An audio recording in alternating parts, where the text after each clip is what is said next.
If you have purchased optional floor insulation, this video will explain how it is measured, cut, and placed between the bearers.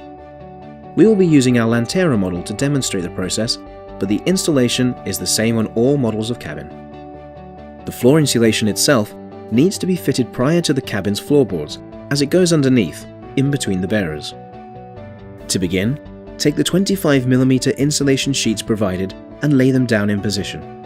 Then, using a handsaw, cut the insulation to the same width as the gaps between the bearers, so that it will fit tightly between them. For each sheet, push in the plastic clips into the side of the sheets at 400 to 500mm intervals. The insulation can then be laid down between the bearers on the clips.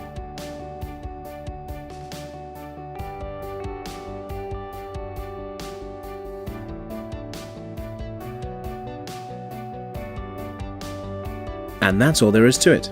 The process should be repeated until all the spaces in between the bearers are covered. We can now move on to installing the floorboards in the next video.